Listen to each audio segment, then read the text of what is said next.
يوم إني أشم منك راية طيبة كأنها راية جدي رسول الله.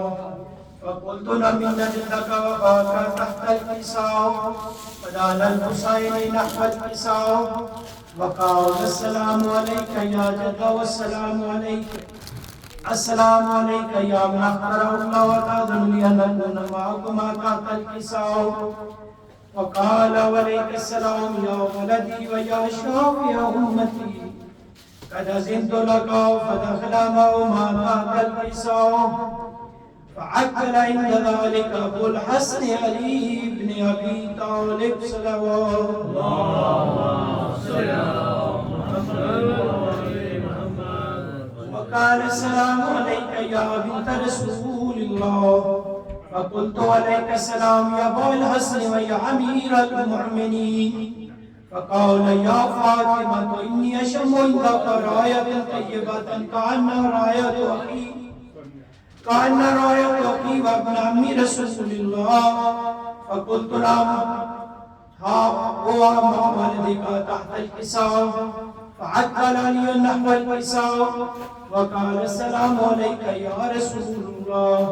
أتأذن لي أن أكون معكم تحت الكساء؟ قال وعليك السلام يا أخي ويا وسي وخليفتي وصاحب الوعي. قد أذنت لك. فدخل علي تحت الكساء ثم أتيت نحو الكساء وقال السلام عليك يا عبد يا رسول الله. أتأذن لي أن أكون معكم تحت الكساء؟ قال وعليك السلام يا بنتي ويا غزتي. قد أذنت لك. فدخلت تحت الكساء. فلما اكتملنا جميعا تحت الكساء أخذ في رسول الله فطرف الكساء يوم بيده اليمنى إلى السماء وقال اللهم إن هؤلاء أولادي وخصاتي وحماتي لحمهم لحمي ودمهم دمي يلمني ما يلمهم ويذلني ما يذلهم. أنا حرب لمن حربهم وسلم لمن سلمهم وعدو لمن عداهم ومحب لمن أحبهم. إنهم مني وأنا منهم.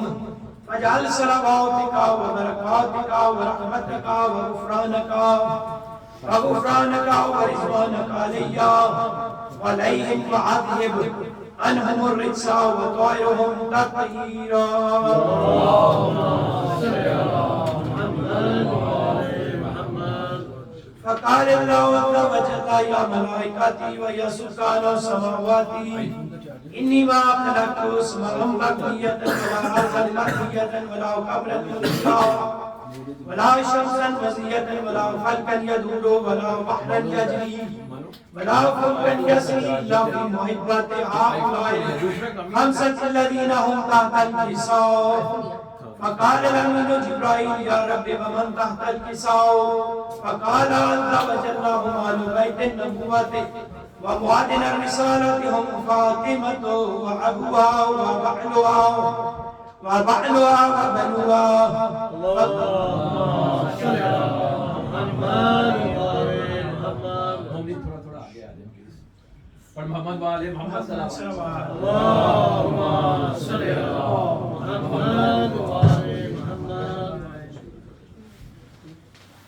فقال جبرائيل يا ربي أتأذنني أن أهبط إلى الأرض لأكون سادسا؟ فقال الله نعم قد أذنت لك.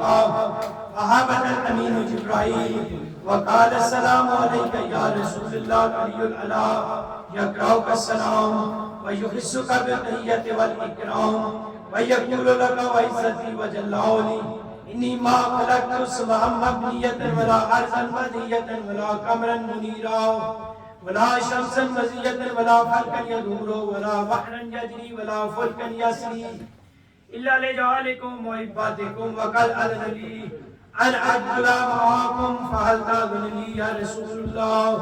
فقال رسول الله عليك السلام يا أمين وحي الله إنه نام قد أذنت لك فدخل جبرائيل معنا تحت الكساء فقال نبي الله قد أوحي إليكم يقول إنما يريد الله ليذهب عنكم الرجس أهل البيت ويطهركم تطهيرا.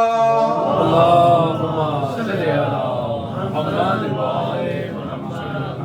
فقال علي النبي رسول الله أخبرني مال جلوسنا هذا تحت الكساء من الفضل عند الله. فقال النبي صلى الله عليه وآله والذي بعثني بالحق نبيا واصطفاني بالرسالة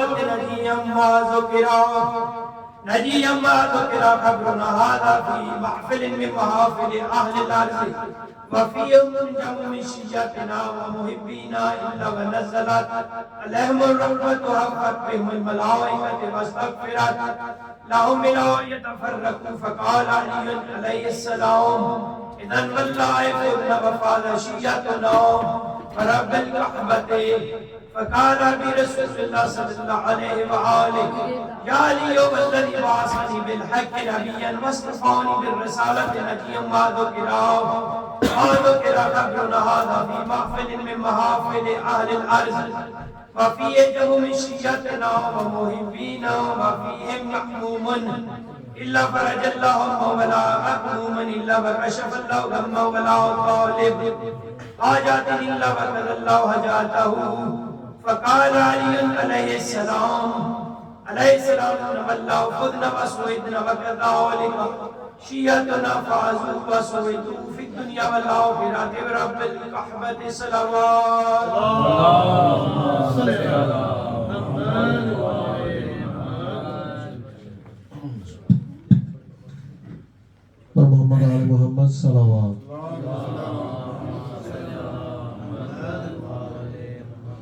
اب میں گزارش کرتا ہوں حیدر سلیمان کے کہ وہ آئیں اور بارگاہ محمد و آل محمد میں اپنا نذرانہ عقیدت پیش کریں. اور محمد آل محمد صلوات.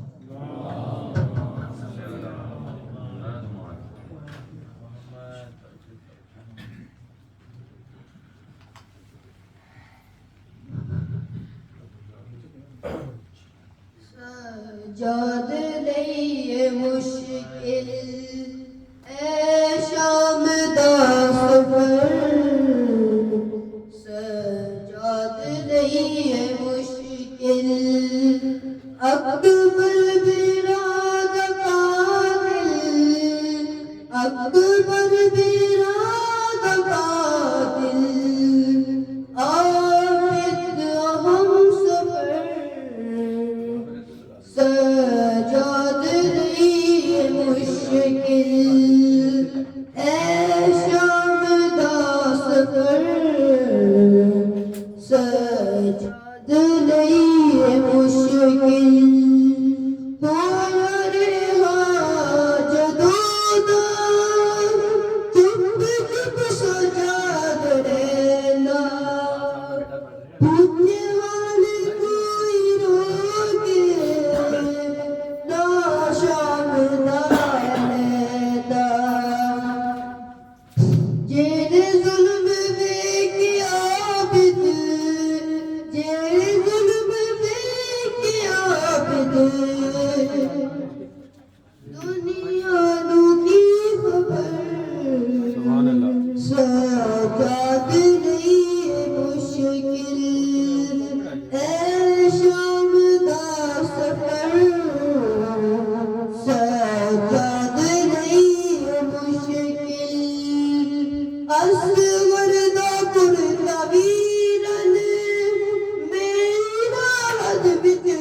محمد شہید استاد کی بارگاہ میں بلند کر صلوات اللہم صلی علی محمد اللہ فاضل حسین سے تشریف لایا نذرانہ عقیدت پیش کریں محمد علی محمد صلی اللہ علیہ وسلم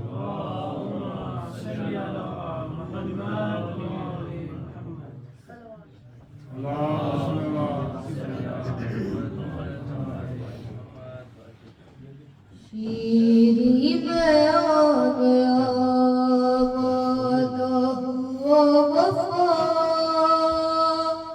ایک سر نے دی صدا شیری میں آ گیا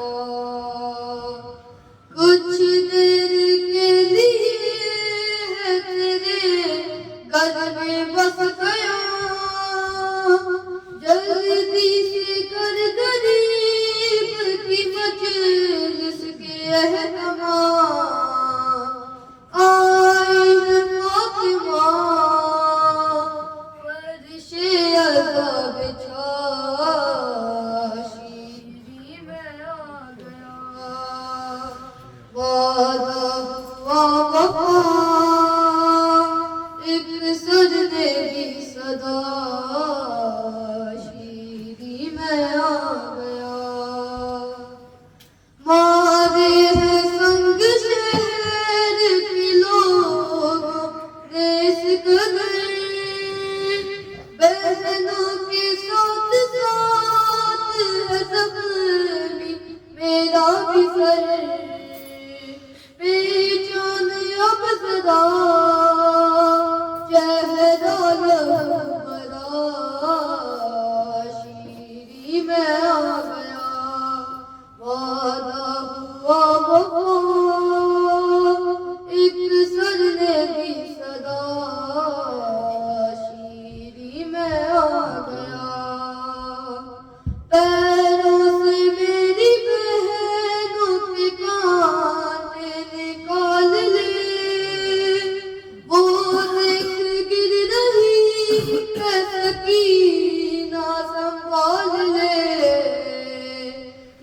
کر تمہارے گھر پیاسوں کا قافلہ شیری میں آ گیا وعدہ ہوا وفا ایک سر نے دی صدا شیری میں آ گیا اللہم صلی علی محمد وعلى محمد جزاک اللہ خیر ہمارے ذاکر کرتے ہیں سید حسن شاہ صاحب تشریف لائے نذرانہ عقیدت پیش کریں محمد علی محمد صلی اللہ علیہ وسلم اللہم صلی علی محمد وعلی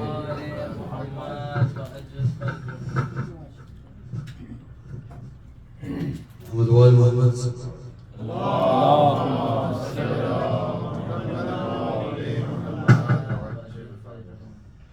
ہر ایک دل میں کربلا بسا دیا حسین نے ماشاءاللہ ہر ایک دل میں کربلا بسا دیا حسین نے نظر نہ آتا خدا دکھا دیا حسین نے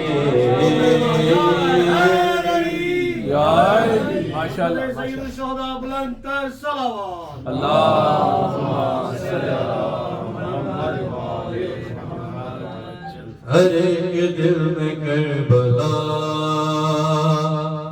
بسا دیا حسین نے وہ نور ہے وہ حق ہے بشر تیری بساط کیا وہ نور ہے وہ حق ہے بشر تیری بساط کیا بنا کے آنکھ کو شفا دکھا دیا حسین نے ہر ایک دل میں کربلا بسا دیا حسین نے ہر ایک دل میں کربلا بسا دیا حسین نے خدا کی میں تلاش میں بھٹک رہا تھا در بدر خدا کی میں تلاش میں بھٹک رہا تھا در بدر بلا کے مجھ کو کربلا دکھا دیا حسین نے ہر ایک دل میں کربلا بسا دیا حسین نے ہر ایک دل میں کربلا بسا دیا حسین نے علی کا یہ بھی شعر ہے یہ تیر سے مرے گا کیا علی کا یہ بھی شعر ہے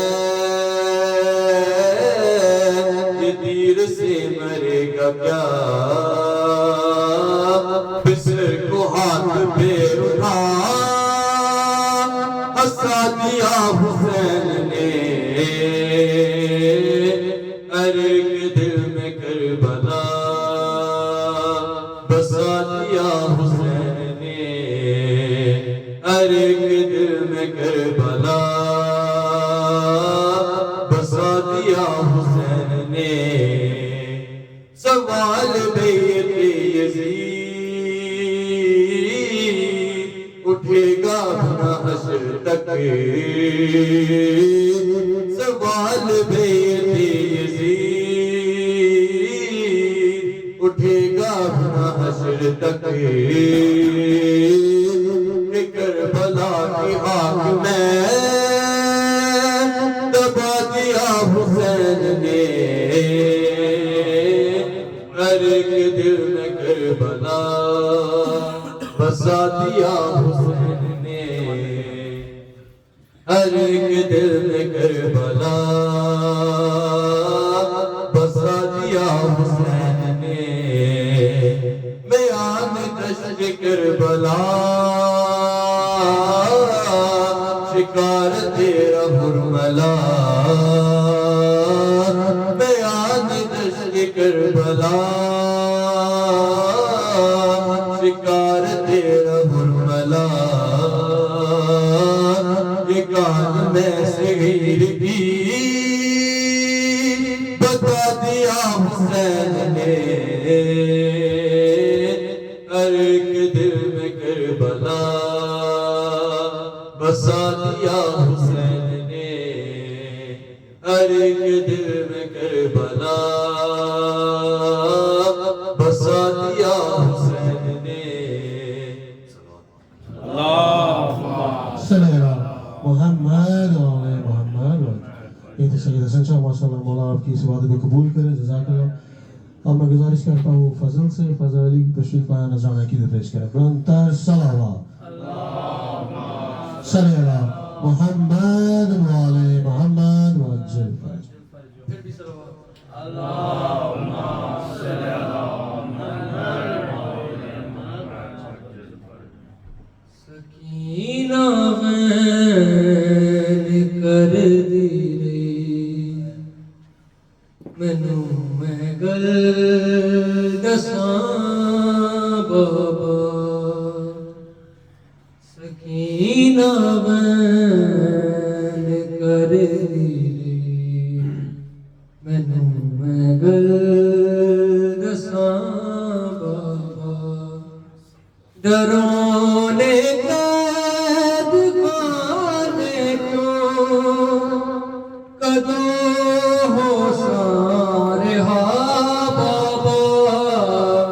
سکینہ مینوں میں گل دساں بابا نہ پھوپھیاں کول نے میرے نہ میری ماں بھی آندی ہے جدائی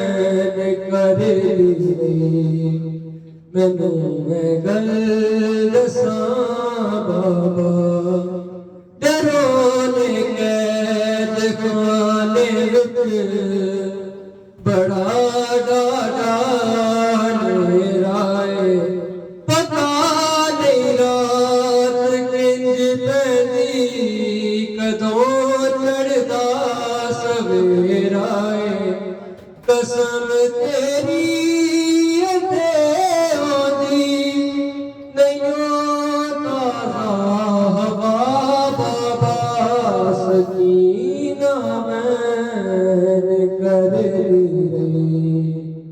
مینوں میں گل دساں بابا تیرے سینے دے بستر تے میرے بابا میں سوندی ساں براق کھڈاندا سی جدوں بے چین ہوندی ساں میں اج مٹیاں تے سوندیاں کوئی نہیں آسرا بابا سکینہ میں کر مینوں گل دساں بابا اللهم صل على محمد وعلى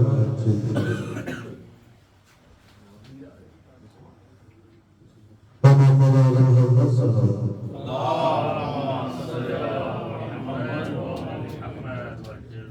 میں گزارش کرتا ہوں سید کو تشریف لائیں اور مولا کی بات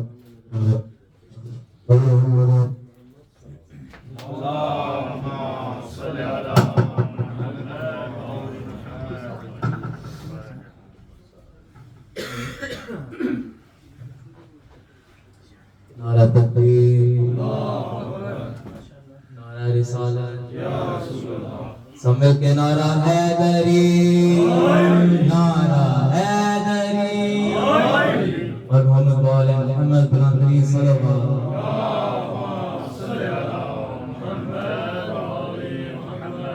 سب سے پہلے صرف یہ کہنا چاہتا ہوں کہ میں بہت شکر گزار ہوں کامران بھائی اور سلمان بھائی جو مجلس کے بانی ہیں اور تاکہ آپ لوگوں نے مجھے یہ موقع دیا اہل بیت کے ذکر کرنے کا مولا آپ سب کو سلامت رکھے سب اور جلدی سے بس ایک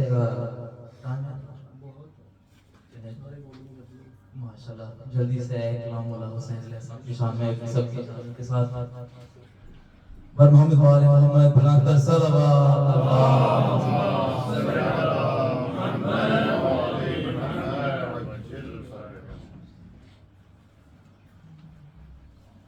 حسین ہے نا حسین ہے نا حسین ہے نا حسین ہے نا حسین ہے نا حسین ہے نا حسین ہے نا ارے خدا سے کہنے خدا سے کہنے لگی یہ زہرا حسین ہے نا حسین ہے نا تیری شریعت کو کیسا خطرہ حسین ہے نا حسین ہے نا اور کہا خدا نے رسول جاؤ جہان کو یہ رسول دے دو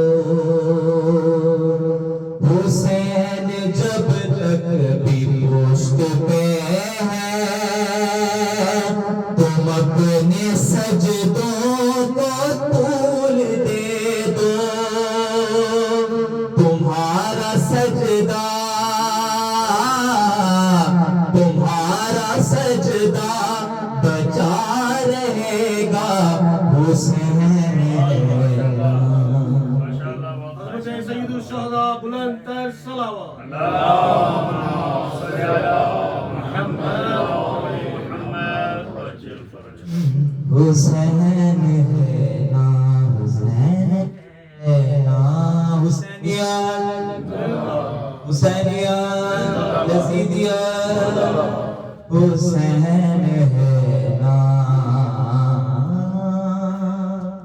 حسین ہے نا اللہم صلی علی محمد وآل محمد خیال چھوٹوں کا کس طرح سے بروں نے رکھا ہے یہ بتانے رسول زیرے کے ساتھ جس دم حسن زارا نے مرتضیٰ نے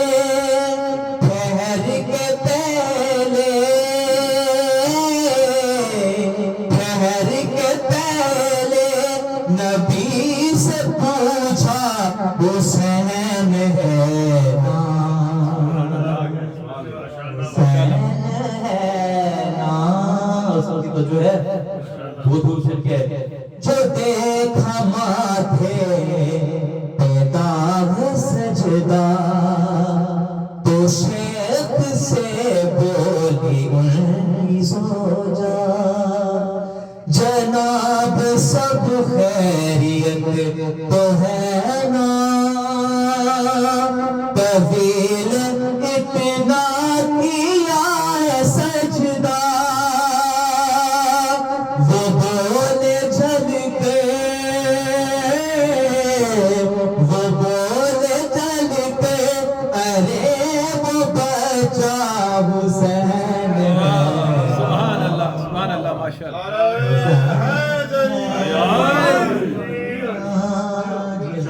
حسین ہے نا حسین ہے نا وہ پیارا شعر کہ الٹے دنہنی سیاستی نے کمر میں رومال اس کی باندھا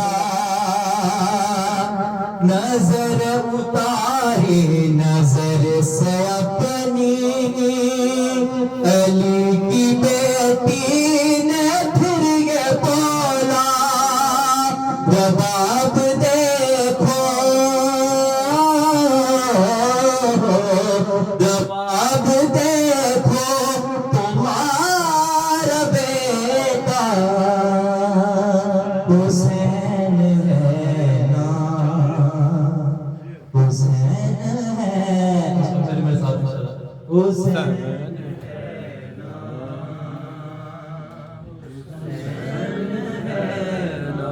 خدا سے زینب کا تھا یہ وعدہ یزید جتنا بھی دم لگا لے اذان ہوگی نماز ہوگی وہ چاہے 9 لاکھ کو بلا لے گرا سکے گا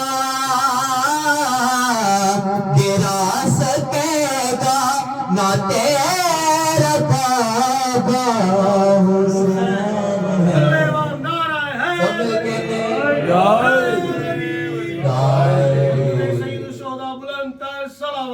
اللہم صلی علی محمد وآل محمد سب کی توجہ بس پسندیدہ شعر کیا ہے جلال میں جب علی کا بیٹا جلال میں جب علی کا بیٹا جلا جو تیرے علی کو توڑے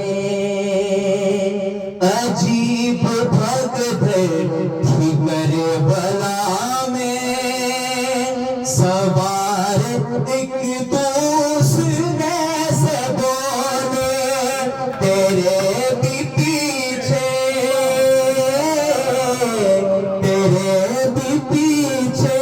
ارے بتانا حسین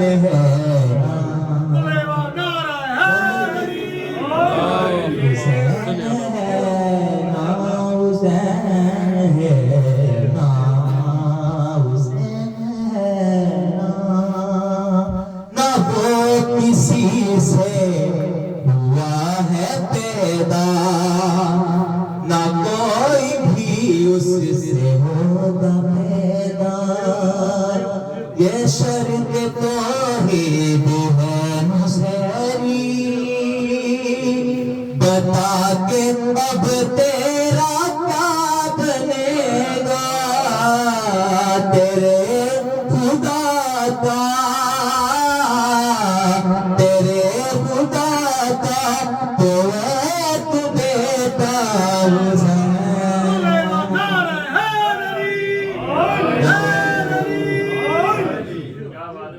حسین ہے نا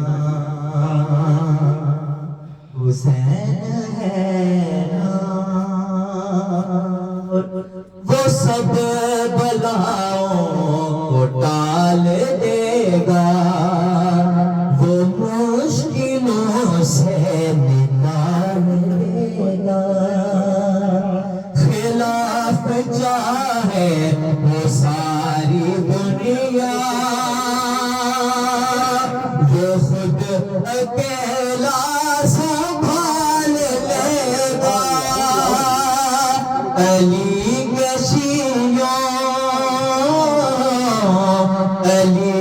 شیعوں تمہارا مولا نعرہ حیدری حیدری حیدری حضرت سید الشہداء بلند تر صلوات محمد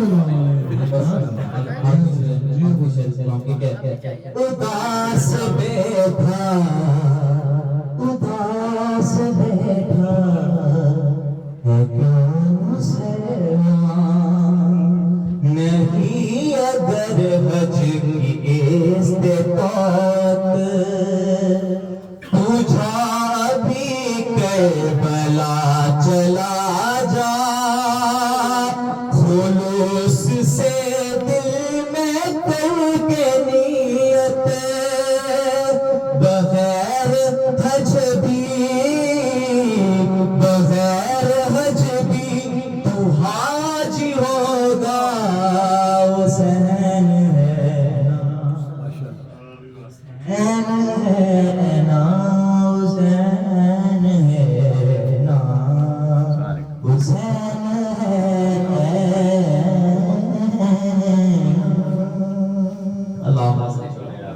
اللہم صلی علی محمد وعلی محمد اللہم صلی علی محمد وعلی بسم اللہ صلی علی محمد وعلی محمد وعجل آجا چاند میرے تیری پیاس میں بجھاؤں اصغر میں تیری ماں آجا چاند میرے تیری پیاس میں بجھاؤں اصغر میں تیری ماں تیری رباب لارا مقدر میں کہہ رہی تھی میرے لاڈلے کہاں ہو سینے تجھے لگاؤں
جاؤ چاند میرے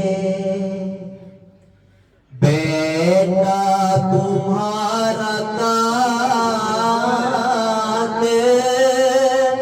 میرے سامنے کھڑا ہے اصغر کی تو ہی ماں ہے مجھ سے وہ پوچھتا ہے میری طرف وہ ظالم ہنس ہنس کے دیکھتا ہے چاند نہیں ہے سر پہ جس میں منہ چھپاؤں اصغر میں تیری ماں آ جاؤ چاند میرے تیرے چھوٹے چھوٹے چولے رو رو کے چومتی ہوں رہ رہ کے تجھ کو جھولی میں ڈھونڈتی ہوں کہتی ہے جب سکینہ اصغر میرے کہاں تیری موت کی خبر میں کیسے اسے سناؤں اصغر میں تیری ماں ہوں آ جاؤ چاند میرے تیری پیاس میں بجھاؤں اصغر میں تیری ماں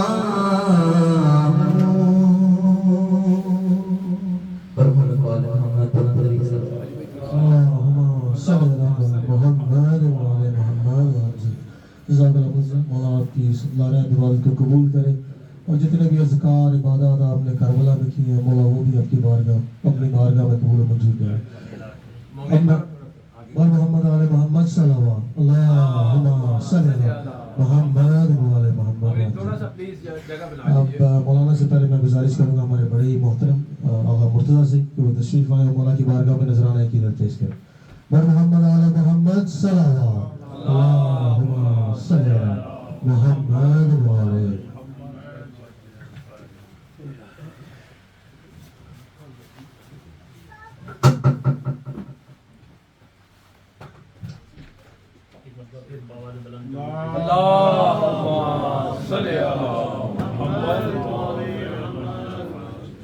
نعرہ تکبیر اللہ اکبر نعرہ رسالت یا رسول اللہ نعرہ حیدری پر محمد والے محمد صلوات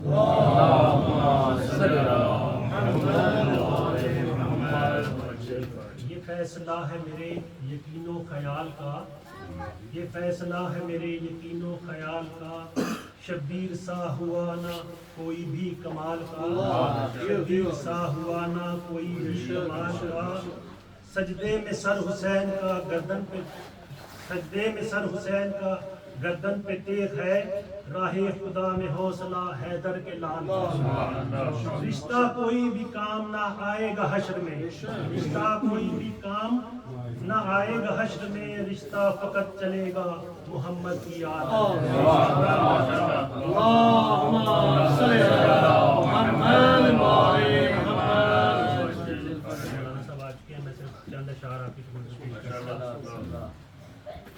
جہاں میں سلسلائے چشم تر حسین کا ہے جہاں میں سلسلائے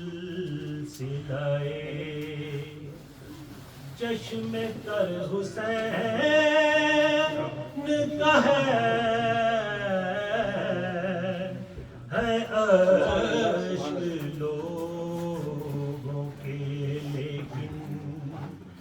اثر حسین کا ہے عشق لوگوں کے لیکن اثر حسین کا ہے جہاں میں سلسلے اور یہ مسجدیں جو ہے آباد آج سجدوں سے اور یہ مسجدیں جو ہے آباد آج سجدوں سے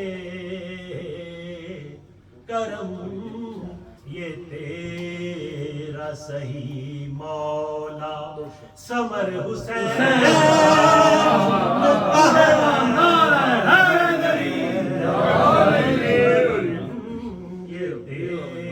تیرا صحیح مولا سمر حسین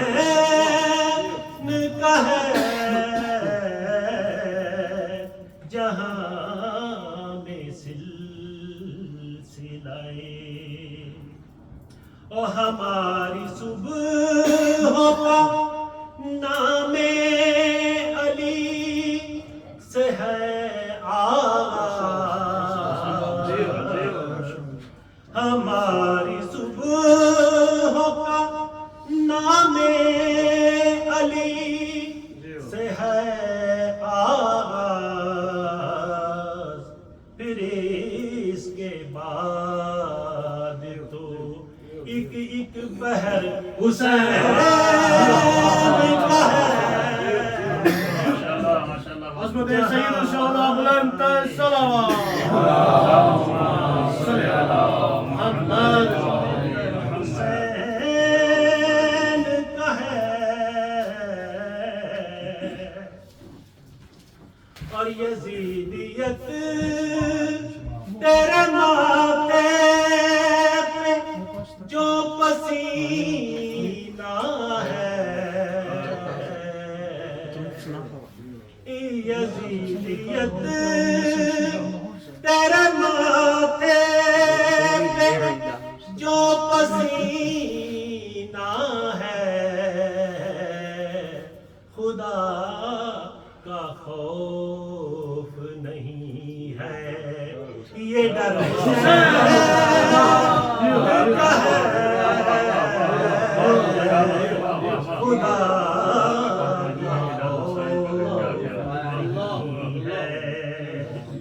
یہ ڈر حسین کا ہے جہاں میں سلسلے چشم تر حسین کا ہے مولانا صاحب آگے ایک مرتبہ سلوات اللہم صلی علی محمد اور مجھے تو جچ رہی اپنے لیے یہی تقسیم مجھے تو جچ رہی اپنے لیے یہی تقسیم یہ دل علی کا ہوا اور یہ سر حسین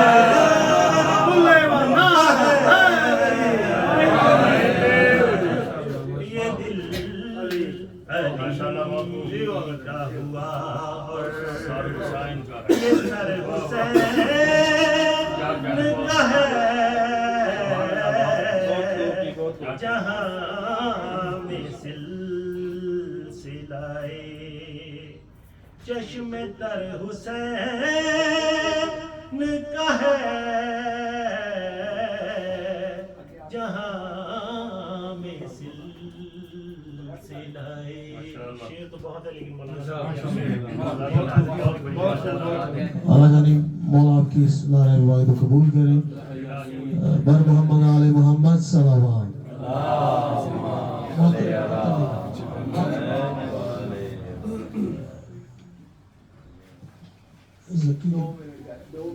زکی کے بعد پھر وہ باتوں سے پہلے تھوڑا پوچھا ہو جائے گا. جلدی بر محمد آل محمد صلوات.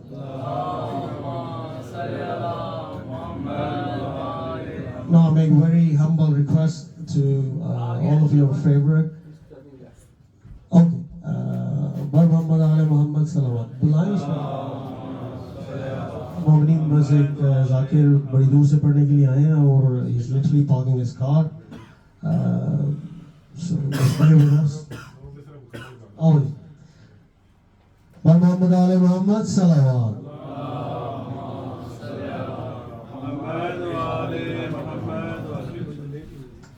اسلام کی چند اشارے کربو بنا کے ماہ منور تجھے سلام کربو بنا کے ماہ منور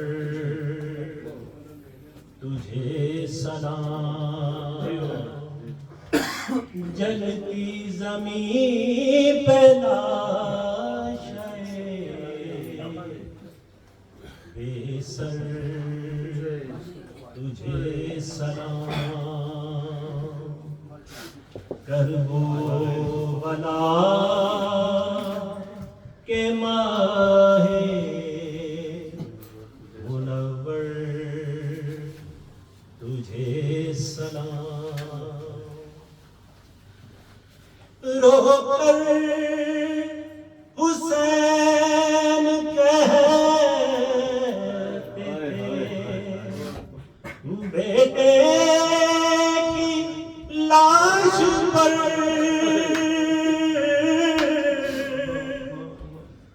رو کر حسین کہتے تھے بیٹے کی لاش پر زہرا نے خط میں لکھا ہے اکبر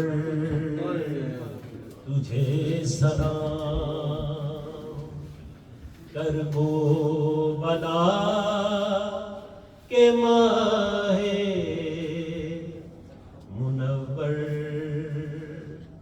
تجھے سلام مقتل میں ڈھونڈتی ہے نگاہیں رباب کی مقتل میں ڈھونڈتی ہے نگاہیں رباب کی ماں کے قرار ہے علی اصغر تجھے سلام کربو بلا کے ماہ منور تجھے سلام زینب کے سر کے خون سے جو لال ہو گئی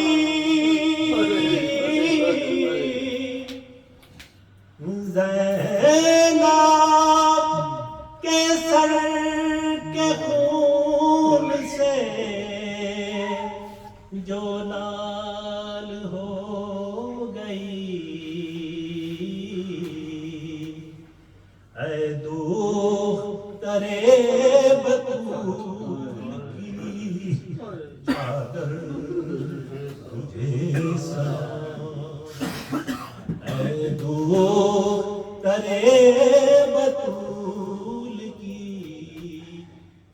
برادر تجھے سلام صلوات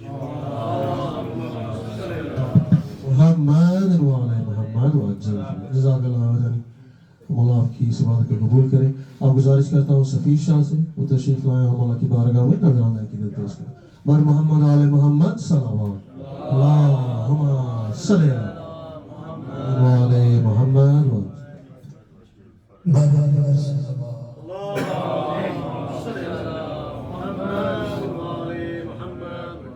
دعا ہے کریم اللہ رحیم مولا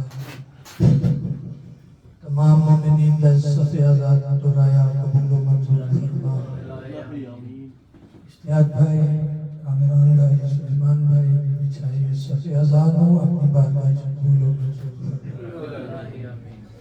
دعا ہے اللہ جتنے بیمار نے انہوں شفائی کاملہ و عاجلہ فرما بالخصوص سنگت یہ ساتھ اسپیشل دعا واسطہ کہ ہمارے انہوں شفائی کاملہ و عاجلہ فرما مولانا مرفی صاحب ان کا نظار ہے جیسا اور جتنے جملہ مومنین و مومنات بیمار ہماری مسافروں واسطے بیماری کربلا دا شفائی کاملہ و عاجلہ عطا فرما الہی جو بے اولاد میں باب الحبائد شہزادہ علی اصغر دا واسطے انہوں نے شفائی کاملہ انہوں نے اولاد نرینہ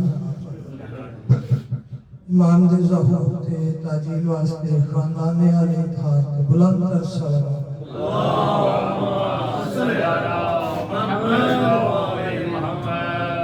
میرا آنسو شاہ مظلوم کی غمخاری میں میرا آنسو شاہ مظلوم کی غمخاری میں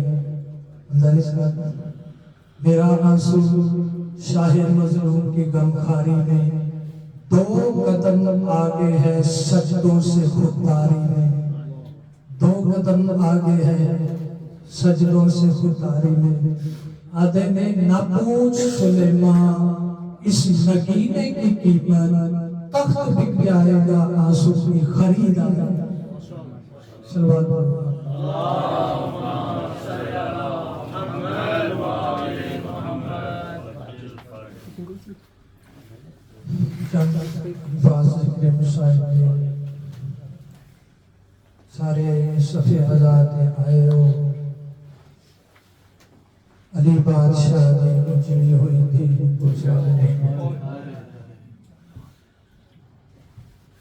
ایک اوکھی جی رات آئی سید زادیاں تے جس رات نہ بھراما کہنا دے بھرا موجود نہ ماما دے کتر موجود الذین اذا اصابتهم مصیبہ قالوا انا للہ و انا الیہ راجعون بھی ڈل گیا آخر ہائے جامیلہ تلے خنجر نماز پڑھی گئی اللہ دارو عجیب منظر کربلا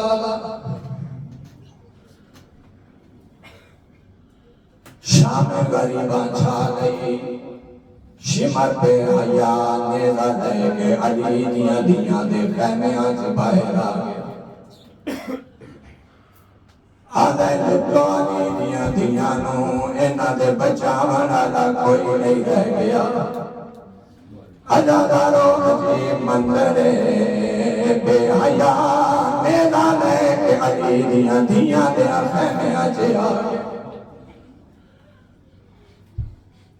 سادے آلہ کے دروازے جدن کوئی بادشاہ کسے ریت لے گھر آئے اجازت لے کے آندھے اسی شیعہ روندے کہاں عزادارو اس شمر بے حیا اجازت نہیں منگی نیزہ لے کے سیفانیہ دے خیمے آجے آیا علی دیاں دیاں کدی ایک دیوار دینار کدی دوجی دیوار دینار ٹکرا مار کے آدیاں نے نا اساں بدول دیا دیا اللہ دارو میں بے حیا تیرا نیزیاں دے نال بادشاہ دے ساتھوں کو جا جس ویلے چادر رہا دیئے فرات دے پاسے پھر کر کے آدھیے سلطان وفادی آئے دنیا دا پہ پوچھ دیئے بین صدائے آش مر گیا ہے وچ خیمے میں وہ تیری بین دلتان ردائے اللہ دارو بی بی بین کر کے آدھیے ہون کیڑے ویرنوں ہائے صد مارا گیا بین دا دل گھبرائے مجھے لہ گئی چادر اللہ دارو بے حیامہ کیڑا کبھی تے چادرہ لٹن دے بعد خیمیانو چھکے تو آگ لائیے جے میرے خیمیانو آگ لائیے علی بادشاہ دی تھی گا منہ نجف دے پاس پھر گیا ہے ہولے ہولے بہن کر کے آتی ہے نہیں آگ بوجھ دی تیریاں تھیاں کو کارے بابا ہونا امدادے وہ جدا آکھے ملے اولاد دیان پہما پیو دن یاد ادادارہ بی بی بہن کر کے آتی ہے او ایک سکینہ ہائے چھان گئی ہے اتے بیک کے شولے ہائے بھادے میں تلیاں مل مل ہائے تھک گئیاں نہیں آنکھ کھولی سجادے مہر کر کے آدھی ہے او میں مل دیا خیمیا جو سجاد نو جاواں یا اپنی رضا بچاواں یا میں سکینہ نو بچاواں اللہ اللہ اللہ اللہ صلی اللہ محمد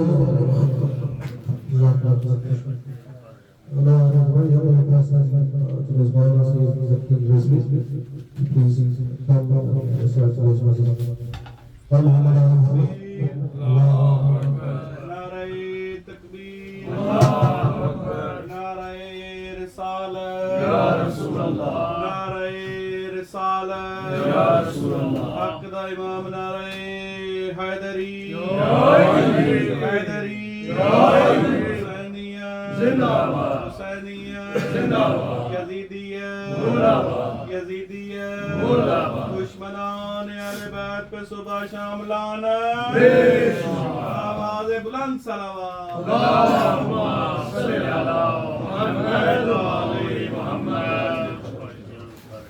اعوذ باللہ من الشیطان اللعین الرجیم بسم اللہ الرحمن الرحیم الحمد للہ الذی الیہ مسائر الخلق وواقب الحمد نحمده ونعظیم احسانه ونیر برهانه ونوام فضل امتنان حمدا يكون لحقه قضاء ولشكره أداء وإلى صوابه موجبا ولحسن مزيده مقربا الصلاة والسلام على سيد الأنبياء والمرسلين خاتم النبيين شفيع المذنبين راحة للعاشقين والمراد المشتاقين شمس العارفين والسراج السالكين نبيه مصباح والعلم صاحب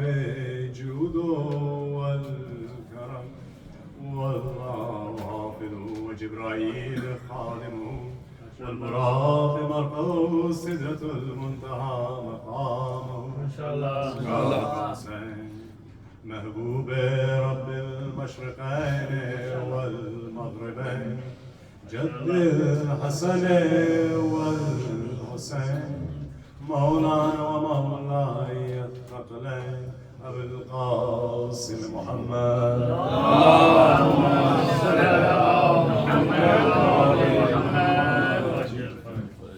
ثم الصلاة والسلام على جميع أهل بيته الطيبين الطاهرين المعصومين المنتجبين المنتخبين المظلومين الذين أذهب الله عنهم الرجس وطهرهم تطهيرا اللهم صل على محمد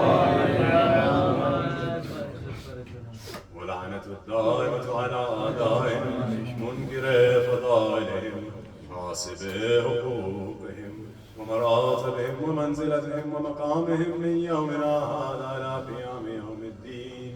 أما بعد، وقد قال الله الحكيم في قرآنه الكريم وهو أصدق القائلين قوله الحق. بسم الله الرحمن الرحيم. يا أيها الذين آمنوا أطيعوا الله وأطيعوا الرسول وأولي الأمر منكم. صدق الله العلي العظيم. اللهم صل على محمد وآل محمد. Before I begin, it's important that we take a moment to remember all those who normally sit with us but for various reasons cannot. Before we begin, for the health and the complete shifa of Molana Hassan Marufi, of Nashar Haidar, and Sister Sham Fatima. Sister Sham Fatima. Recite 3 loud salawat ala Muhammad wa Allahumma salli ala Muhammad wa ali Muhammad. Allahumma salli ala Muhammad wa ali Muhammad. Allahumma salli ala Muhammad wa ali Muhammad. May Allah grant complete shifa to all mu'mineen around the world. In this verse of the Holy Quran, Allah subhanahu wa ta'ala says what? Bismillah ar-Rahman ar-Rahim. Ya ayyuhalladhina amanu. Oh, you who believe. I've been through this verse in Al-Qaim over the past few days, so I won't go too much into depth again. A lot of you guys who have heard these same tafsir, heard the same commentary. But I'll mention very quickly what Allah subhanahu wa ta'ala here is talking. Ya ayyuhalladhina amanu. First of all, he's speaking to those who have iman.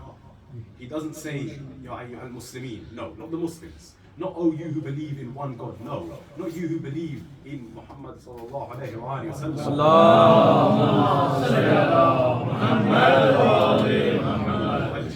He says, Ya ayyuhalladhina amanu. Oh, those of you who have iman. Iman is a higher level of faith. It's a higher degree of belief. It's a higher status if you are a mu'min than if you are a Muslim. If you are a believer in Tawheed, then you are still not at the level of Muslim. If you are a believer in Islam, then you are still not at the level of mu'min. Somebody who is a mu'min is somebody who has the complete faith. Somebody who has Islam and Iman in every facet, in every aspect of its being, who has that belief within them. Allah subhanahu wa ta'ala is addressing those people here. Those people who have the highest level of Iman, the highest level of faith. Those of you who have a higher degree of belief. And then he says, what? He gives us an instruction. Allah. Obey Allah. وَأَطِيعُوا الرَّسُولِ, and obey his messenger.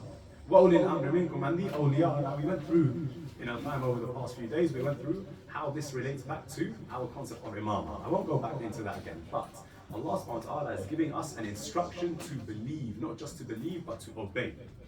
What does it mean to be obedient? What is ita'? See, it's one thing for you to say something to me and I'll listen to you. Okay, I'll do it. It's another thing for me to be told, do this, and without any question, without any thought, I agree and I carry it out. That is the level of ita'. Ita' is when you don't question. Ita' is when you don't consider, you simply do. Allah subhanahu wa ta'ala is telling us to be Allah. Have ita', have that obedience for Allah subhanahu wa ta'ala. وَأَطِيعُوا الرَّسُولِ, and obey his prophet, وَأُولِي الْأَمْرِ مِنْكُمْ, and the guardians amongst you who we believe to be our a'imma. Now, this ita', what does it look like? What is this ita'? I'll give you an example. The very first trade expedition that our Holy Prophet Muhammad Mustafa sallallahu alayhi wa sallam, the very first time he goes on a trade expedition, he goes with the trade caravan with the expedition of the Khadija salamullahi alayha, and the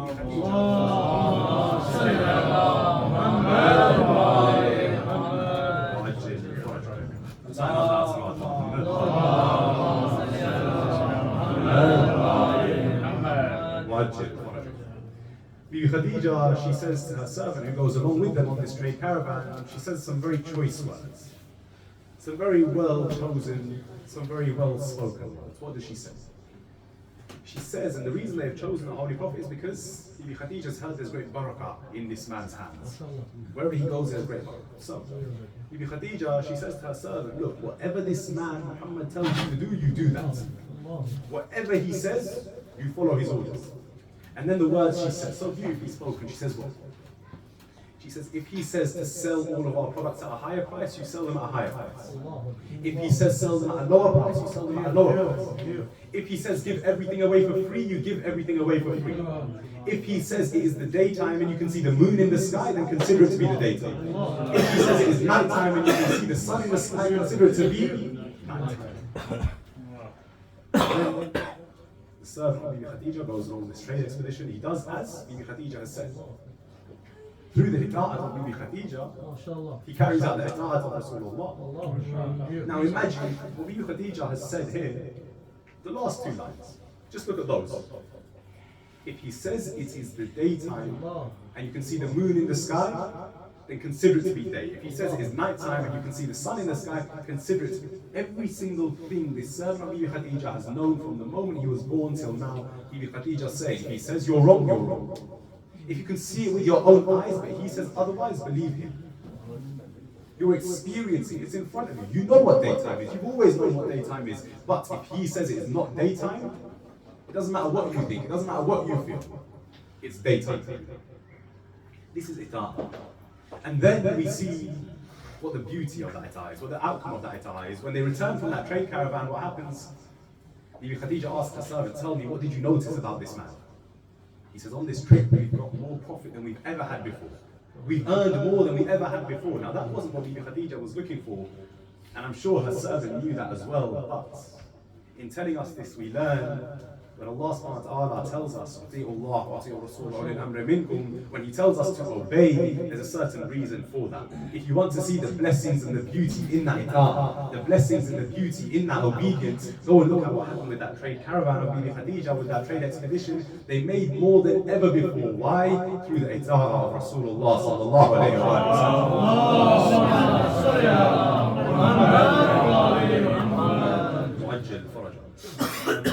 I didn't come here to speak about the da'wah of Rasulullah, but there's a reason I've started on this one. See, I asked, what should I read about? And the Fakhr of the household, he said to me, recite about Abbas and his victories in battle.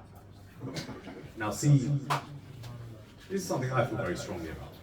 Because we hear all about the shahadas of our holy personalities. How much do we learn from their seerah? How much do we learn from their lives? See, it's all very well and good to hear the fada'il of Mawla Abbas and become happy, to smile, to give da'wah.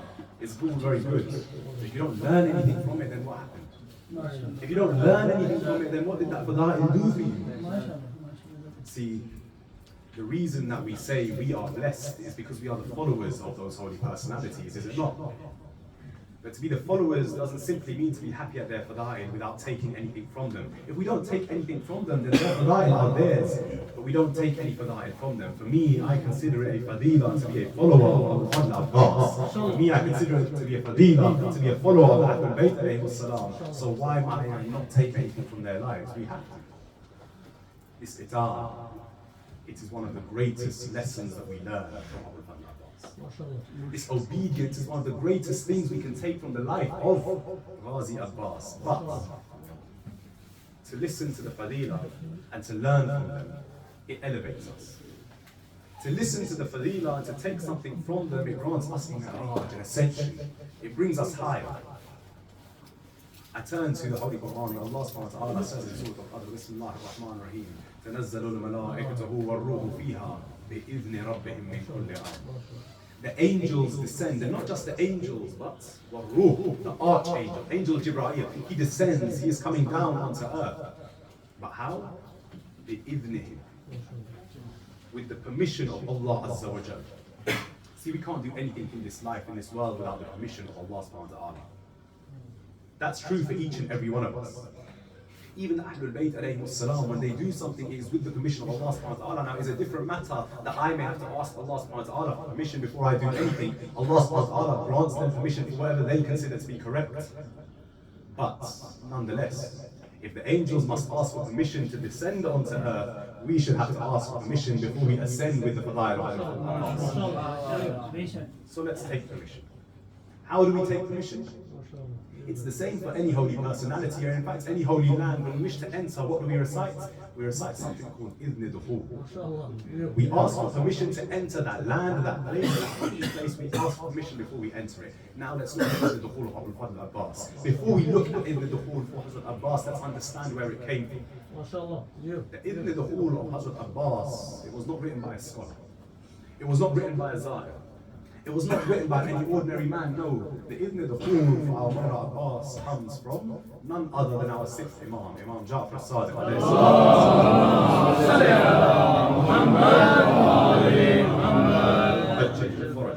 He tells us, before you go to visit my uncle Abbas, recite this. He gives us the Ibn Dukhul. Now, when an Imam says something, he does not say it in vain. The words of an Imam are not wasted.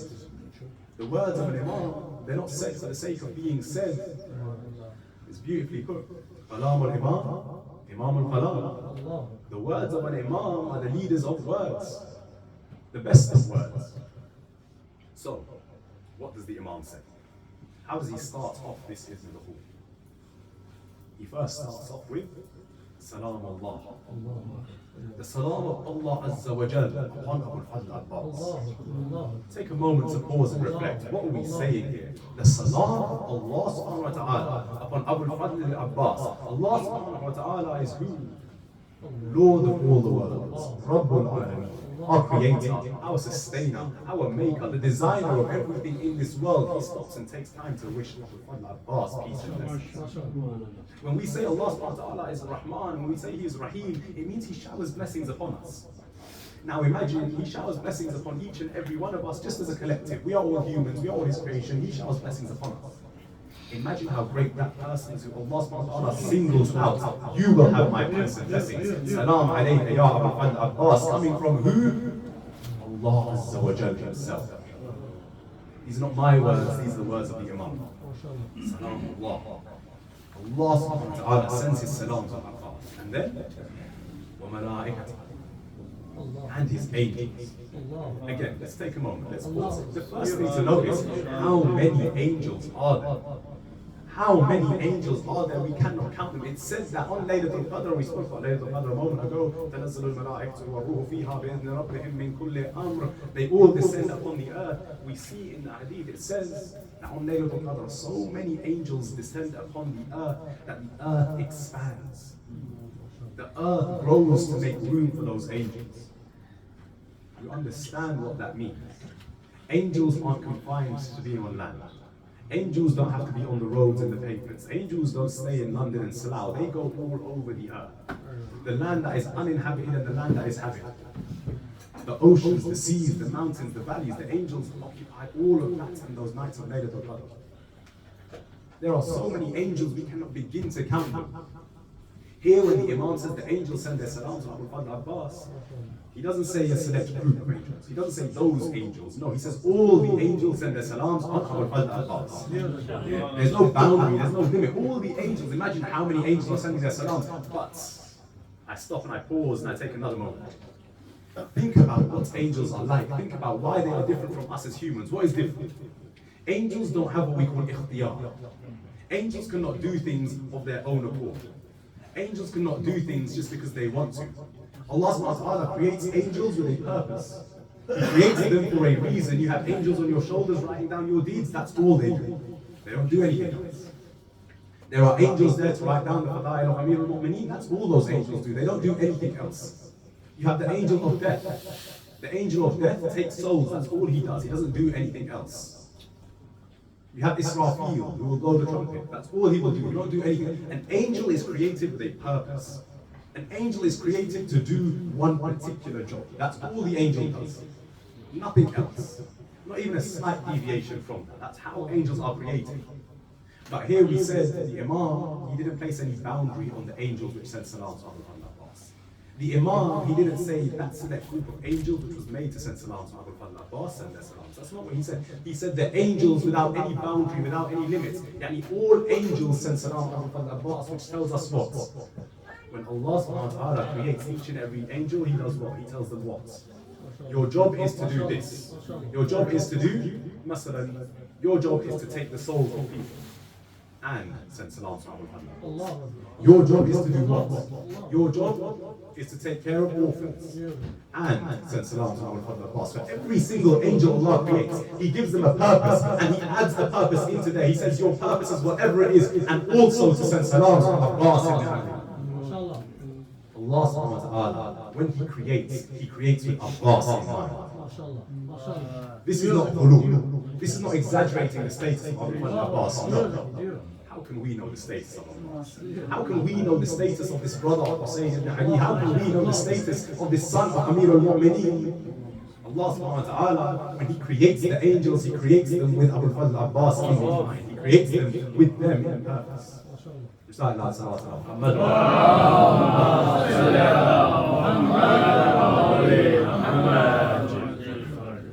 Time's flying. At least it is for me, I don't know about you guys. And the angels. And then, what does the Imam say? What's next in our Idn al-Dukhul? Wa anbiya. But not just any anbiya, wa anbiya al-Mursaleen. And the prophets of Allah subhanahu wa ta'ala. The great prophets of Allah subhanahu wa ta'ala, the greatest prophets of Allah subhanahu wa ta'ala, the messengers of Allah subhanahu wa ta'ala. Now I go back to the verse we mentioned at the start. Bismillah ar-Rahman ar-Rahim. Ya ayyuha alladhina amanu, uti'u Allah, uti'u ar-Rasul. Now Allah subhanahu wa ta'ala is saying, if you want to have Iman, if you want to have that highest level of Iman, look at what Allah subhanahu wa ta'ala is doing, look at what the prophets are doing, look at what the awliya are doing, and you will see what are they all doing. They're all sending salam to Abu Fadl Abbas. If you want to have that higher level of Iman, you cannot have that level without having salam and love for Abbas in your heart. Recite aloud salawat ala Muhammad.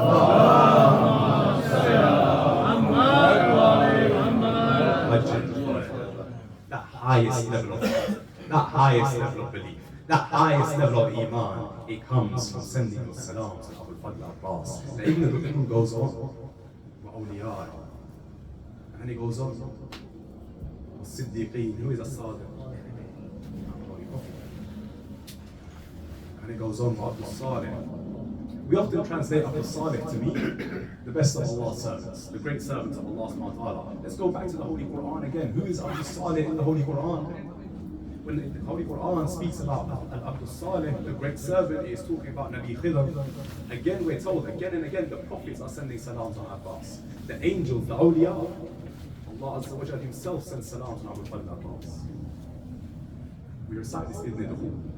We ask for permission to gain ascension through the name of Allah. When we have that permission, then we go in and we start looking at the fadail of Abbas. Now, when I said, what should I recite about, I was told, or the response I got was to recite about the battles and the victories of Hazrat Abbas. Now, the battles of Hazrat Abbas are not well documented. There's very little that we see about Hazrat Abbas in war. There's very little in the history books about Hazrat Abbas alayhi salam in battle. In fact, there's pretty much only one battle where we can confidently say that Hazrat Abbas fought. That Hazrat Abbas stepped forward as a warrior. And even then, some tried to deny that Hazrat Abbas was that warrior in the Battle of Siffin, but we don't take those narrations. We have accuracy in the narrations that say Hazrat Abbas fought, and why shouldn't he have fought? That was his debut battle. The debut battle, the first time Abu Fadl Abbas fought in a battle was there in the Battle of Siffin. Now look, when we have a debut, it can be brutal. There's many sports people in this audience. Your first appearance, that debut, you have to put on a good showing. Your debut, you have to make sure you prove yourself in that debut. You think football fans and cricket fans are bad. If you have a bad debut and you're playing football or cricket, the fans might slaughter you. Imagine having a bad debut in battle. Imagine having a bad debut in war. That's a whole different kind of story. Now, let's look at the debut of Abu Fadl Abbas. Let's understand how Hazrat Abbas comes out to battle for the first time. Hazrat Abbas is riding on his horse. Alongside him is his brother Muhammad Hanafiya. In front of him is his father Ali. Alongside his father, his brothers Imam Hassan and Hussein. As Hazrat Abbas rides, Muhammad Hanafiya speaks up. He speaks up and addresses Amir al-Mu'mineen. Ya Ali. Speaks to his father. He says, your beard has gone grey. It seems by looking at you, the effects of age have started to wear off. Amir al-Mu'mineen, he looks back at his son, he laughs. He says, you think I've grown old? You think the effects of age have started to wither me? As Muhammad Hanafiya, he says, yes, I don't think they've started to wither you, but what I do think is that the enemy might see you and start to think, look, Ali has become old. They might underestimate you. I think it might be best if you were to cover your face. Amir al-Mu'mineen, again, he laughs. He says to Muhammad Hanafiya, look, I will go. I will fight my battle. And then the enemy can decide whether Ali has become old or not. As Muhammad Hanafiya, he says no more on the matter. Amir al-Mu'mineen, he dismounts from his horse alongside him, Imam Hassan Hussein behind him, Muhammad Hanafiya, they all dismount from the horse. They enter a small tent that was set up. In this moment, and I want you to take your minds to that moment. Try and imagine this moment when Amir al-Mu'mineen, in front of the soldiers of Islam, in front of his sons, in front of the sons of Zahra, salamullahi alayha.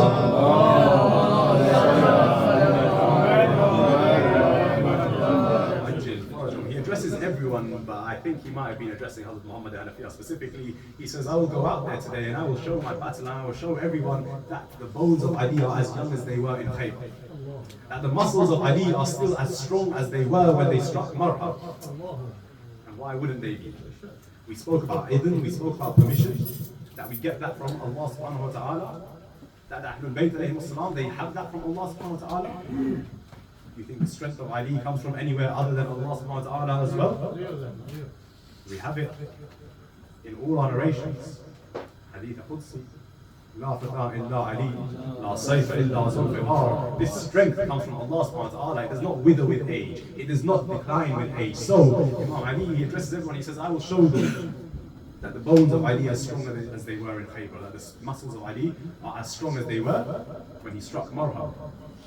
And then in front of everyone, the army of the Muslims, in front of Imams Hassan and Hussein alayhi salam, in front of Muhammad Hanafiya, in front of all his sons, all his family, all those who have come to defend Islam, he turns around, he says, Abbas, come forward. He calls his son Abbas forward, Abbas steps forward. He says, today Ali will fight, and Ali will show everyone, but first, the blood of Ali will enter the battle. The blood of Ali will go and fight his battle. Now, Abbas, take a moment just to think. Because Abbas, according to most narrations, was around 17 years old at the time.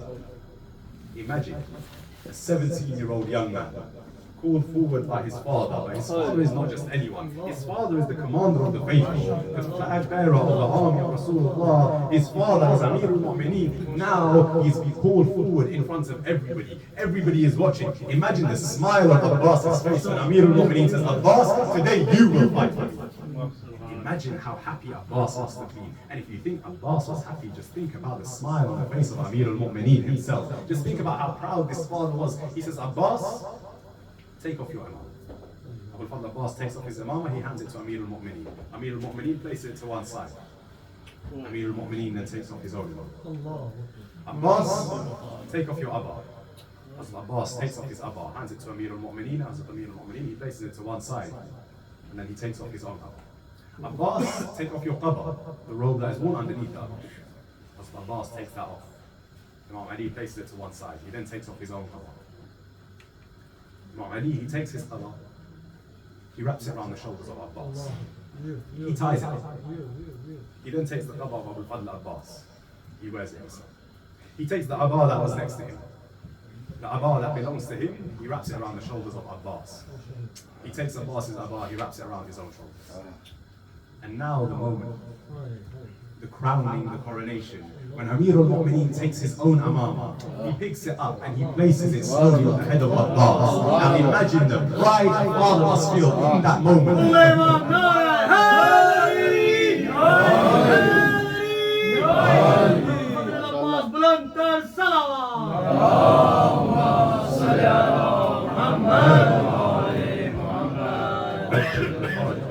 Imagine the pride of Amir al-Mu'mineen in that moment when he sees Abbas ready for war. He takes the amama of Abbas, places it on his own head, and then he turns around and he takes a veil. The same veil that Muhammad Hanafiya had offered to him, presented to him to cover his face, to hide it from old age. He takes it and places it on the face of Abbas.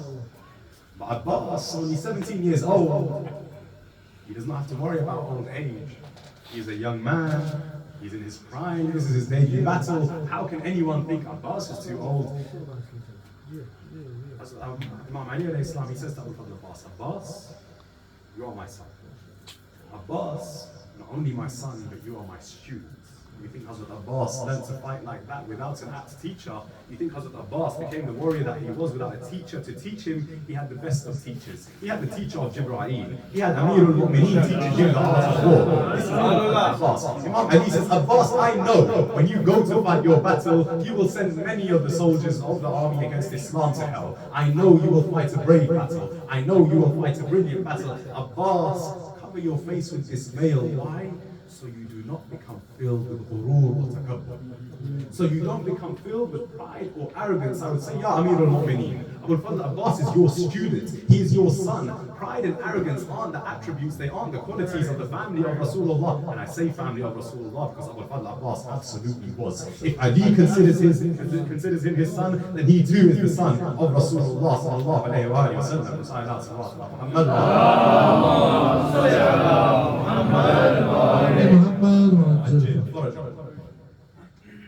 So as Abu Fadl Abbas, he does not suffer from pride nor arrogance. Why then does Amir al-Mu'mineen cover his face and say to him, this is for protection from pride and arrogance? It is for who?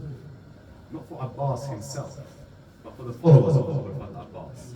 If you are the follower of Abbas, you have a higher level of iman, you have a higher level of intelligence, you have a higher level of faith, you have a greater level of loyalty, you have a greater level of obedience and ida'ah, you have a greater knowledge of the battlefield, you have a greater strength within you. If you have all these qualities, it can be easy to become arrogant. It can be easy to let pride fill your heart, but we are the followers of Abbas ibn Ali. And so we must always remember the words of Allah Azza wa Jalla in the Holy Quran. What does He say? Bismillah ar-Rahman ar-Rahim. وَتُعِذُّ مَن تَشَاءُ وَتُذِلُّ مَن تَشَاءُ. Allah subhanahu wa ta'ala tells us in the Holy Quran, respect is from Allah subhanahu wa ta'ala. This respect is also ordained by Allah. So remember, when you grant the fadilah of Abbas, and you are given the fadilah of being a follower of Abbas, don't let that pride and arrogance fill your heart. Make sure you take from the seerah of Abbas. We learn from those fada'il. We don't just sit there and smile. We learn from each and every one of those fada'il. Recite aloud salawat ala Muhammad. Allahumma salli ala Muhammad. Usluge Imam Zamana Bulanta Salawat.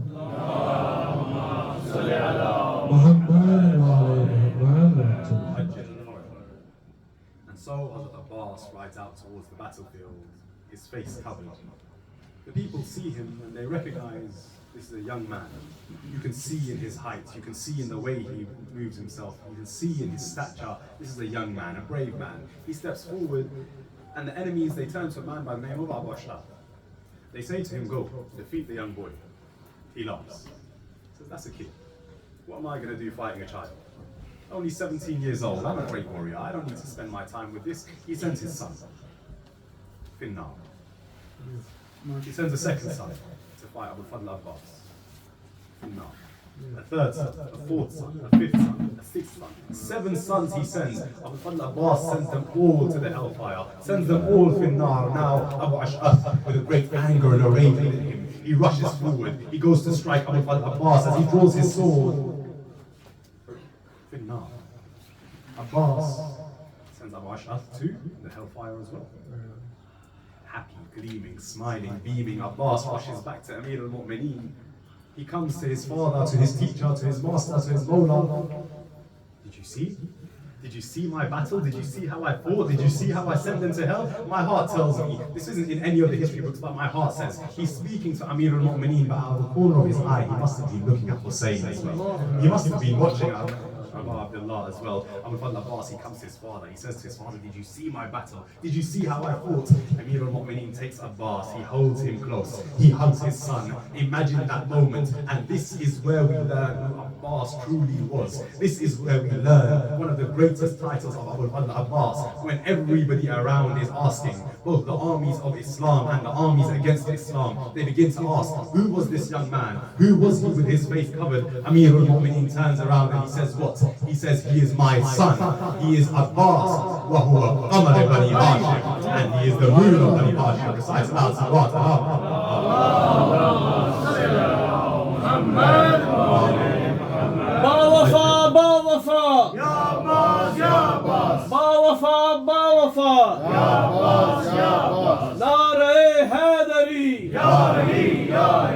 This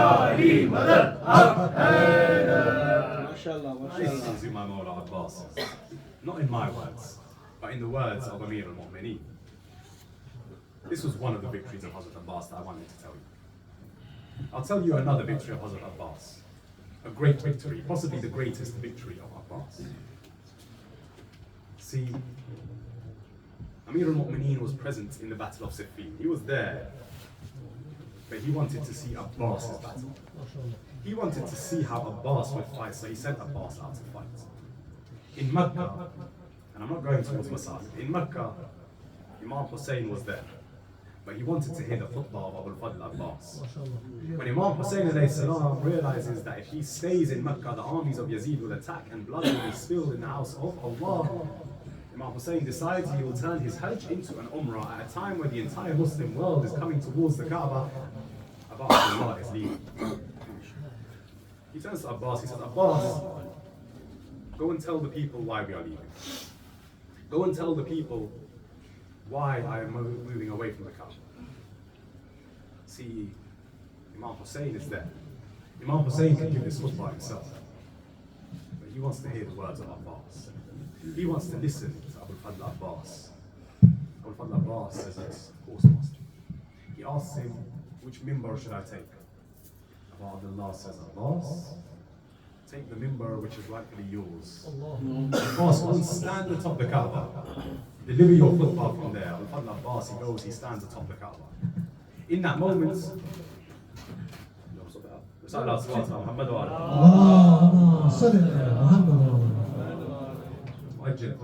in that moment, Hazrat Abbas, he wonders to himself, I'm on top of the Kaaba. Which direction should I face? Where should I look when I make this khutbah, when I make this address? It's the same way that Hazrat Bilal al-Habashi, the Mu'adhin of Rasulullah, when he first was told, go stand on top of the Kaaba and give the adhan, he asked the same question. Where should I face? Hazrat Abbas has the same question now. When we were in Medina, I would face towards the Kaaba. Now I stand on top of the Kaaba, where do I face? He remembers what happened when Hazrat Bilal had the same conundrum. When Hazrat Bilal asked the same question, Rasulullah said, what? Bilal, you are standing upon the Kaaba. Come and face the Qibla. Come and face Rasulullah. Now Abbas stands atop the Kaaba, wondering which way do I face. He realizes the Qibla is in front of me. He turns towards Imam Hussein alayhi salam, looking at Imam Hussein as he gives this address.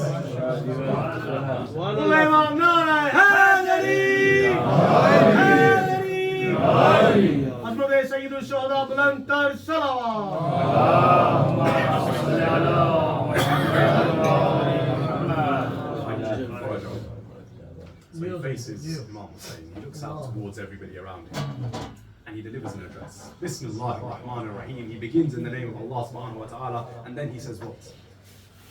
Alhamdulillah alladhi sharrafa hada. And he points down towards the Kaaba. All praise be to Allah Azza wa Jal, who graced this Kaaba. But how? He didn't stop there. Alhamdulillah alladhi sharrafa hada liqudum abidih. Alhamdulillah, all praise be to Allah subhanahu wa ta'ala, the one who graced this Kaaba with the footsteps of his father. And he points towards Imam Hussein alayhi salam. The footsteps of Ali ibn Abi Talib graced the Kaaba. They raised the status of the Kaaba. Now I must ask, Ya Abbas, he was your father as well. Why do you point towards Abu Abdullah and say by the grace of his father's father? He's your father too. See, Hazrat Abu al-Fadl Abbas, like we say, we have to learn from his fadilah. We have to take from his fadilah. What is it? It is the grace and the etiquette. The understanding, the deference of those who are senior to us, be it senior in age, senior in knowledge, senior in experience, whatever it may be. We, as the followers of the Ahlul Bayt, have a certain level of respect which we must maintain at all times. A certain level of akhlaq and adab which we must maintain at all times. Hazrat Abbas is following those same rules of etiquette, that same deference to his Mawla Hussein. And the reason I point these things out, the reason I stop and I mention these things is for one very simple reason. We have great fakhr, great pride in our hearts that we are the followers of Abu al-Fadl Abbas. And if you're a follower of Abu al-Fadl Abbas, many of you will have an alim inside your homes. These alams, they're not simply symbols. We are not of the Hindu faith that we just put up symbols to worship, just signs to have them there. No, this alam is not just a symbol, it is a signpost.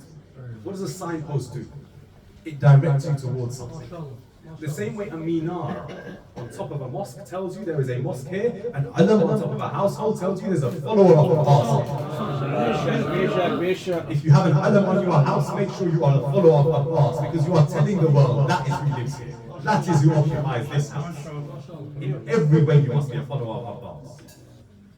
So Hazrat Abbas, he shows us that deference. He says, Alhamdulillah, alladhi sharrafa hada bi'ulumi abihi. Alhamdulillah, praise be to Allah Azza wa Jal, who graced this house with the feet of his father, Imam Hussain alayhi salam. He then begins to tell the people who Imam Hussain alayhi salam is. He says, if it were not for the secrets of Allah subhanahu wa ta'ala, if it were not for the secrets of Allah subhanahu wa ta'ala, this house of Allah, this Kaaba itself will rise from its place and fly towards wherever Hussain ibn Ali is. Before Hussain can walk to the Kaaba would fly to Hussain. These are the words of Al-Fadl Abbas in that famous khutbah. It reminds me of a moment where a man by the name of Hasham, he is the governor, he is the ruler of the city at the time. He comes with great force, with his bodyguards, with his police, with his security. He comes to the Kaaba, and there's a massive rush.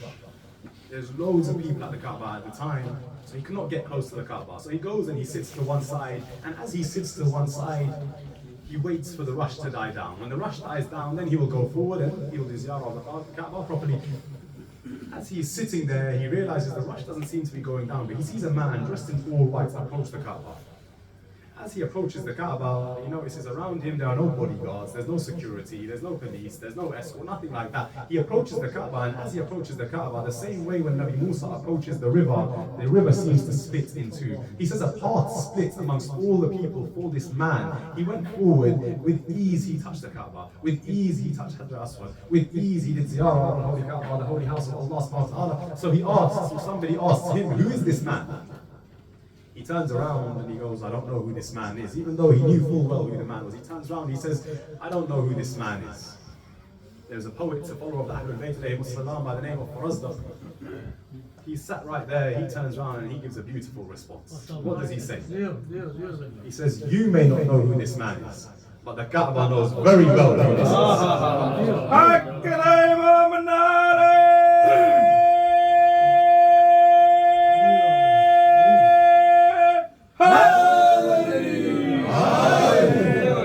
The Kaaba knows who this is. This is Ali ibn al-Hussein, Zayn al-Abidin, alayhi salatu wa salam.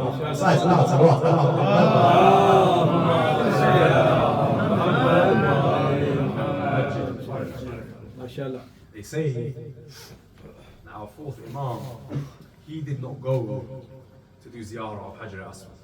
They say he did not place his hands on Hajar Aswad. They say Hajar Aswad came forward to kiss the hands of my Lord. This is what this is who we believe in.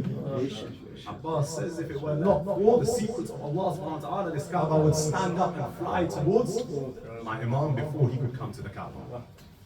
He then goes on and he says what? He says that was the secrets of Allah dictating what happens with the Kaaba. If it were not for the desire, for the instruction of my Mawla Hussain, I, Abbas, would attack you before anybody else. Who is he speaking to? Why is he speaking to the Hujjaj, those people who have come to do Hajj in this manner? He's saying he would attack them. See, when he addressed them right at the start, how did he address them? Hey, you had a takfir. Oh, you kuffar. Oh, you disbelievers.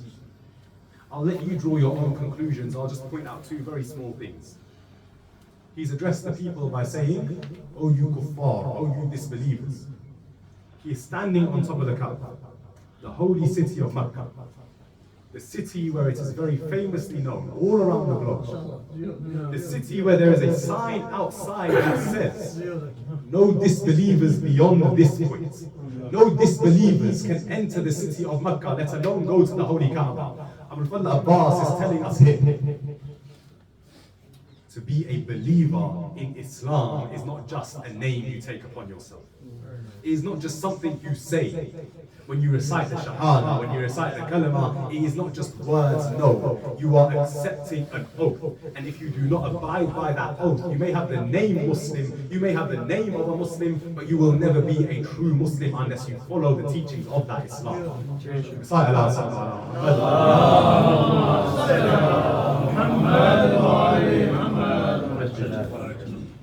Abbas, he delivers this khutbah. He delivers this khutbah with great manner, with great akhlaq, with great adab, with great balagha, with great eloquence. He delivers this khutbah. And he tells the people, he tells everyone around him, if it weren't for my Mawla Hussein, I would attack. If it weren't for my Mawla Hussein, I would be the one to destroy every kafir in here. Now I would ask, Ya Abul Fadl Abbas, how would you know who in there is a kafir and who is a Muslim? Who holds Iman in their heart and who is a munafiq? The reply would come, do you not know whose son Abbas is? The man who in the battlefield would not strike his sword unless he knew that the man in front of me, not only him, but his entire nasl, all his descendants have no Iman within them. That's when the sword of Ali strikes. Abbas is the son of Amir al-Mu'mineen. When he gives his khutbah, he tells nothing but the truth. He says, I would attack every kafir here if it were not for the instruction of my master Hussein. This is Abul Fadl Abbas. That khutbah was one of his greatest victories. The same way Amir al-Mu'mineen stood and watched Abbas in the battlefield of Siffin. Abu Abdullah stands and watches Abbas deliver the khutbah in Makkah. One of the greatest victories of Abul Fadl Abbas is here. These victories, they bring happiness. My heart tells me the moment Abul Fadl Abbas must have been happiest in his life was also accompanied by the greatest pain he had felt. That moment when a small girl comes up to him.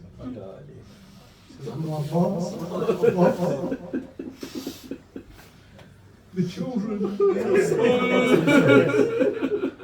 children all gathered together.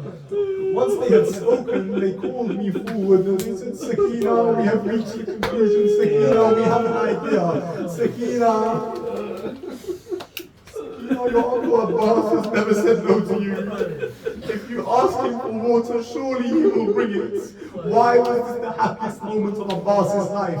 We can see why the pain is there. When he hears of the pain and the thirst of the children, it hurts my Abbas. But why was it the happiest moment? Because in that moment, Abbas knew, with Sakina asking, my Mawla Hussein will not deny me permission. He will let me go on towards the battlefield now. But the pain of Abbas, when he looks at his master for one final time, he says, Ya Akhi Hussein, my brother Hussein, do not take my body back to the tent. I do not wish for Sakina to see me like this. This is the moment in Abbas's life where he experienced the greatest happiness and the worst pain in one moment. It came again when Sakina, she looks up to the skies on the 11th of Muharram. She sees her uncle Abbas, his head atop the stairs.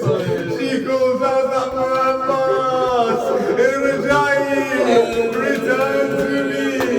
My uncle Abbas, I swear, by Allah, Sakina will not ask for water again. Imagine the pain of Abbas as he rides atop the stairs, looking out. There are people and crowds as far as the eye can see, gathered in the streets, collecting on the rooftops, people watching on as Zainab and Kulthum are paraded through Kufa. Abul Fadl Abbas watches on, tears of blood drop from his eyes. There is a lady, she is sat in her house. She has heard the calls that there are people being paraded through. She has heard the calls that there are criminals being brought to Kufa. Now, Allah Allah, forgive me. She has heard the calls that there are criminals being brought through Kufa. She sits in her house. Her servants, her maids come rushing in. They say to her, Bibi, oh lady, oh great lady, come and see. Those criminals they spoke about, they are being brought through the streets. She responds, she says, do you not know of the teachings that I follow? Do you not know of the household that I believe in? They ask her, what do you mean? She says, my Mawla Ali once told us, you should not go out into the streets and watch as criminals are paraded. You should not stand there and talk as if you are looking at animals. I will not go out. The maids, they reply, they say, we know you believe this. We would not have come out. But these people who are being paraded, they are unlike anybody we have ever seen before. Unlike any people we have ever experienced come through here before. She says, what do you mean? She says, we see their faces shining. There is a nur from their face. Their heads on the spears. Their eyes cry blood. We hear the heads on the spears reciting Quran. We can see something different about these people. The woman, she gathers her things. She steps outside to see what is going on. What does she see? She sees just what the maids described. There is a head at the front speaking to his Lord. Hussein recites the Quran. Abbas, he does everything he can not to look towards Zainab and Kulthum. Akbar, his face shining on the stairs. She sees a man walking, a young man, a brave man, a brilliant man, but his hands are tied behind his neck. His back is bent over. He looks as though a young man has aimed a century in a day. She sees him. She rushes forward to the women behind him, children with them. She sees a young girl. She comes forward. She hesitates, rushes back into her house. Then when she emerges, she has something in each hand. In one hand, she has a bowl of cold water. In one hand, she has some dates. She comes forward to the young girl. She says, I wish for you to do a dua for me. In exchange, I will give you the dates and the water. Zainab puts her hand on Sakina's shoulder. She says, Sakina, do the dua first. Then you may drink the water. Then you may eat the dates. She asks the woman, tell us, what dua do you ask for? I would say you can ask for any dua. I would say you can ask for anything. Wish for prosperity. Wish for your children to have success. Wish for wealth. Wish for health. Wish for long life. Wish for goodness. Wish for bounties. Wish for blessings. But what does the woman say? She says, pray for me that the way you have become an orphan, pray my children never become an orphan in that way. Pray nobody ever loses their father in the way you have lost yours. Sakina, with tears in her eyes, she says, you make the dua. I will say Ameen. With me, my father will say Ameen. My auntie Zainab will say Ameen. The lady makes the dua. The family of the Ahlul Bayt, they raise their hands. They say, Ina Yameen, oh Allah, accept the du'as of this lady. The woman then says to her, you remind me of somebody I knew. The woman says to Zainab, you look very familiar, but I cannot understand. I cannot tell who you are. Sayyidah Zainab, she says to the lady, tell me, where are you from? She says, I am of this city, but I used to live in Medina. I was a maid of the daughter of Ali, Zainab Awliya Khatun. She used to teach me. She was my lady, she was my princess. Zainab says to her, if you saw your Zainab in front of you, would you recognize your lady? The woman says, of course, I live my life remembering Sayyidah Zainab. Zainab looks at her. She says, Shiri, Habiba.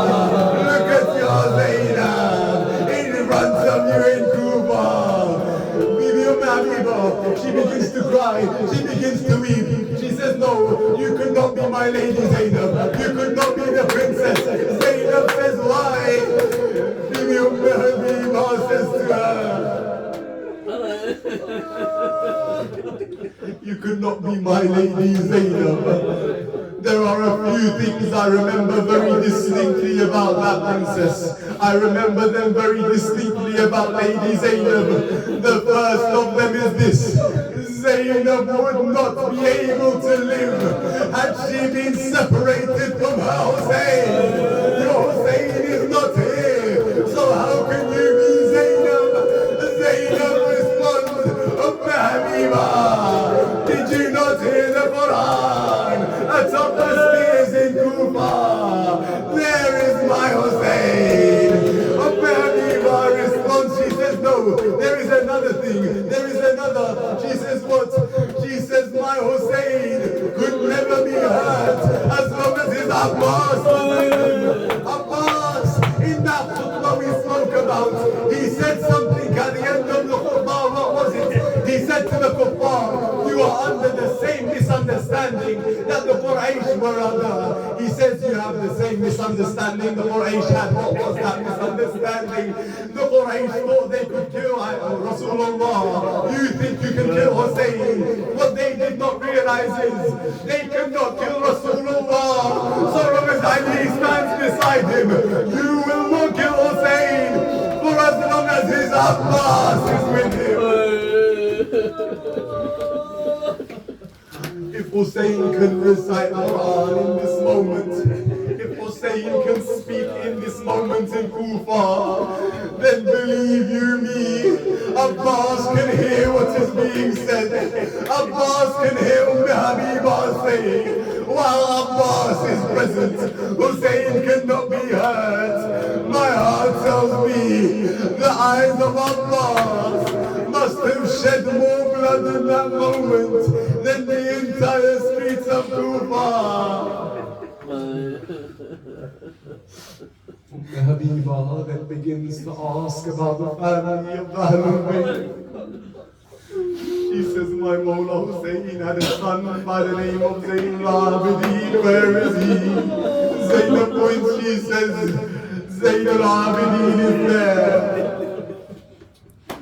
Habiba asks, my Mawla Hussein, he had a great friend by the name of Habib. Where is Habib? Look, Habib is atop the stairs.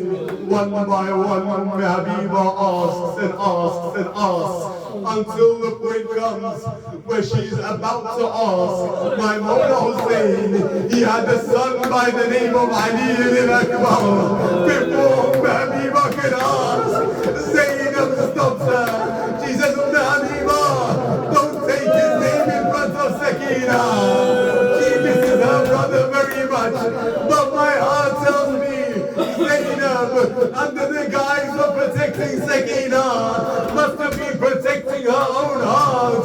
May it not have been the case that Zainab, who has been avoiding looking at the heads of the Shuhada, who has avoided looking at the head of Akbar, may it not be the case that if she hears the name of Akbar, Zainab herself will faint. She will fall onto the sands of Kufa, the same way Sajjad falls and trips as he walks.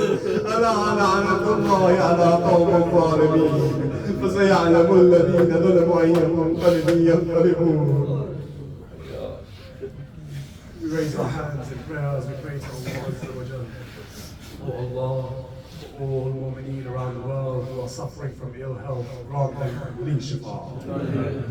Oh Allah, for all those mu'mineen who sat with us and have now left this world, raise their ranks in Jannah. Oh Allah, hasten the reappearance of the Imam of our time and allow us to enter Jannah under his banner. ربنا تقبل منا إنك أنت السميع الدعاء. اللهم صل Ya Hussein, Ya Hussein, Ya Hussein, Ya Hussein, Ya Hussein, Ya Hussein, Ya Hussein, Ya Hussein,